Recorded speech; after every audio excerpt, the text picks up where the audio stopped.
صباح الخير من صيدا. اهلا وسهلا فيكم يا جماعة الخير بفيديو جديد.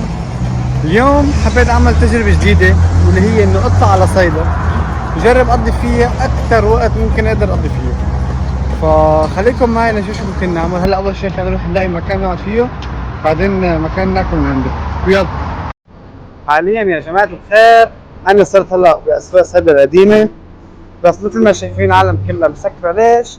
بعد الساعة 7 الصبح. يعني هو شو ممكن لكم، بس يعني حبيت اعمل جولة ونشوف شو ممكن نلاقي هون. يا جماعة الخير اللي عايش بسوريا بيعرف قديش تاريخ الحارات القديمة تأثر فيه، خاصة إذا ماشي بأسواق مثل هيك. يعني أنا حاليا صار لي يمكن أكثر من 10 سنين أو 12 سنة ما دخلت هيك حارات ولا طلعت بالتاريخ ولا شفت شي من الأمور. فعم بحاول هيك أما القراءات عم بسترجع ذكريات كتير كتير غريبة، فخليكم بهذا الفيديو. هون صار نروح واو واو واو واو يا جماعة واو. كاتبين هون الأرض بعين أمه غزال والنظافة مسؤولية الجميع. حبيت.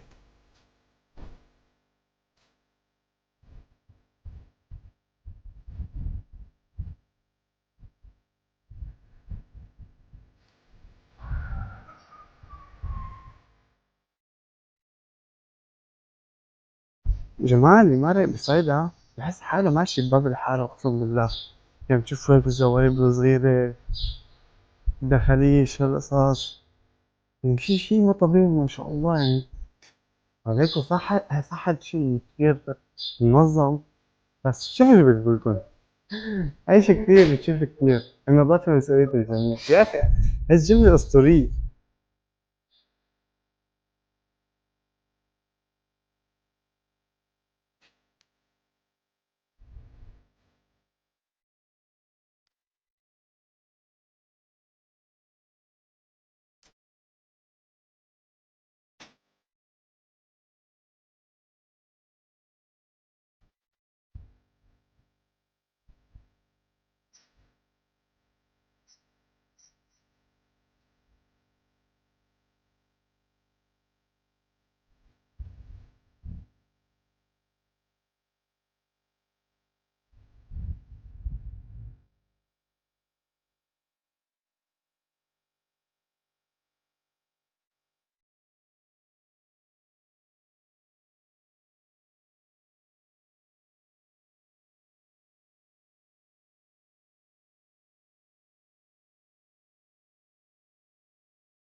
لا يا جماعة، قلنا بالساحة الحارة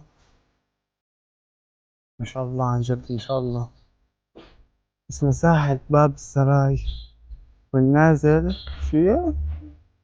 ساحة باب السراي والمنازل والوحدات المطلة. في شي غريب والله مش عم بفهم، في شي مكتوب مش عم بفهم. هون يا جماعة بالساحة مثل ما شايفين هون وراي في جامع.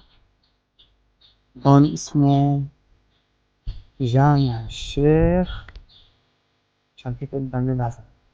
جامع باب السراي. هيك. هاي جايز. هون في جامع، هون في مثل قهوة شعبية. هون كمان قصص على العيد مثل ما رشيح للولاد. يلا خلينا نروح بقى. عن جد هالمرة نروح نلاقي محل ناكل فيه لأن بعدني هلا بالليل. لا أول الجوع. فولا أبو عصام بمشي أبو عصام شو أبو سمير الحمصاني. جايك أبو سمير جايك. يا جماعة كتير جوعان وعم فتش على كانت أبو سمير الحمصاني وما عم لاقيه. يا باطل. وينك أبو سمير؟ وينك؟ والله بدور عقيد أم شابة. يلا. ويلكم تو فايدة.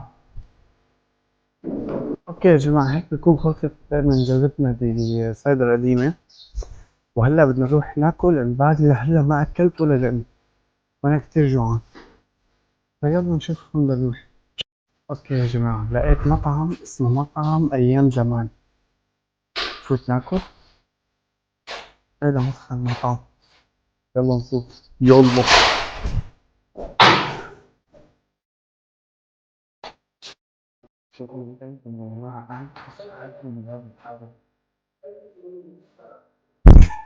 طلبنا هلا شي ناكله. ويلا يا جماعة، وصل الأكل هلا. يا عيني يا عيني.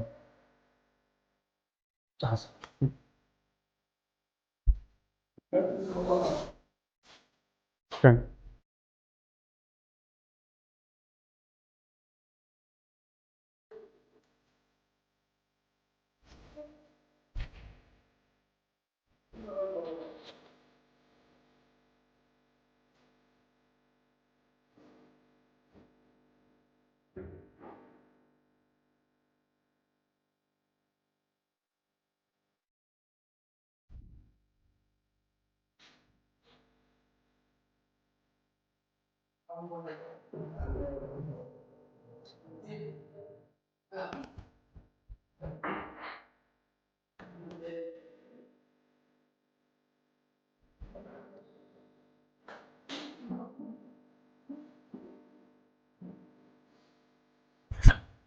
وهلا يا جماعة الخير، بعد ما أكلنا وروقنا وفطرنا، هلا شو بدنا ننزل على البحر، نشغل الأرجيلة ونقعد. ويلا. اوكي يا جماعة الخير، حاليا انا صرت على البحر، فردت اغراضي مثل ما شايفين، عملت ارجيلتي، وقعدت هيك على الفيو هاي اللي هي خطيرة. وهلا بدي اقعد تقريبا شي ساعتين لنشوف شو ممكن نعمل. يلا نشوفكم على خير. جماعة أنا حاسس حالي ماشي بأسواق شامية بحت. حالكم ليش؟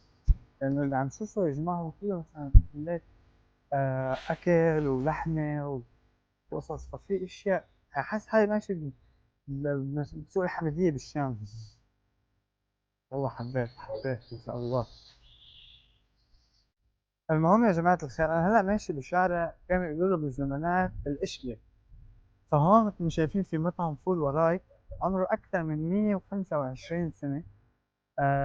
سابقا هون كان مفتوح، بعد لحد هلا فاتح. اسمه مطعم أبو الفضل. عمره أكثر من 125 سنة، مثل ما قلت لكم، شارع القشلة هون بصيدا. ما شاء الله، جد ما شاء الله.